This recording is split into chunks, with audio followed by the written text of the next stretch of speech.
Welcome back, Vanessa van Uden, for the fourth instalment of Mountain Scene's mayoral candidate web videos. What are your thoughts on the council ditching the Rugby World Cup fan zone? Well, I don't pretend to know all the ins and outs of the deal, but what I would say is that I think it would be sad if we ditched doing anything just simply because of Rugby World Cup rules and regulations. We've got a pioneering town here. We do things our way, and it's in our culture not to be generic, so why don't we come up with something else? For example, there'll be a lot of FIT people coming through town in their camper vans, and as we saw in the Lions 2005 tour, all the venues fill up, so why don't we use, say, the event centre to create a camper fan zone or a van zone? We could set it up with big screens and all sorts of things and do it ourselves and look at the same sorts of things for Wanaka maybe. For me, it's about an investment in our identity and using the opportunity that we've got to actually build our brand and not just be like every other place. Are you in favour of extending Queenstown Airport's night flight time from 10 p.m. to midnight, and why? Okay. At the moment, I think we're living on headlines and emotional knee-jerk reactions on this issue, so frankly I'm no different. At the moment the answer for me is no.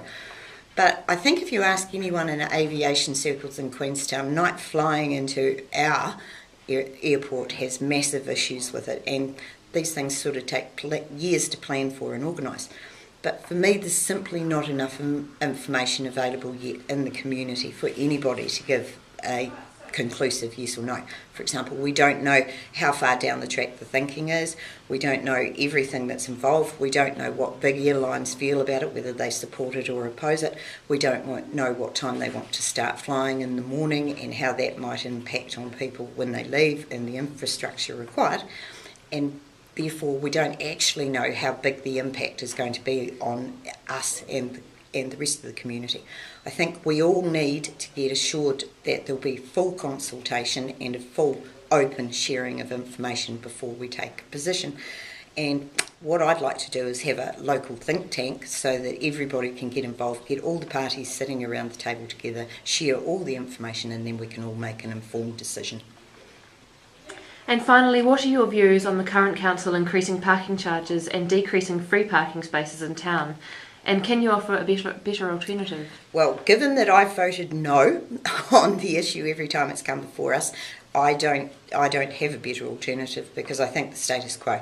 At this point, I have had no evidence put in front of me in terms of the impact, the size of the problem exactly, and I haven't got a clear understanding that parking is such an issue for visitors at the moment that we should chuck all our local people out of parking close to town and offer them no alternative for parking. For me, these are the people that actually keep our town running. They don't need to be treated as second-class citizens.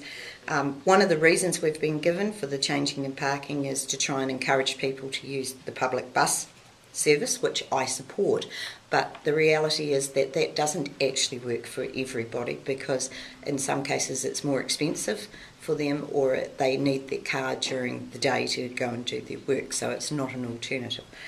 I think if there was an issue to resolve, I'd want to actually get all the parties involved again, a think tank again, and actually talk about what we need to do, how we need to solve the problem. But as yet, nobody's convinced me there is actually a problem, and for me, maintaining existing levels of parking at this stage is what I'd support. The one thing I would say though is I do support the incentives for carpooling.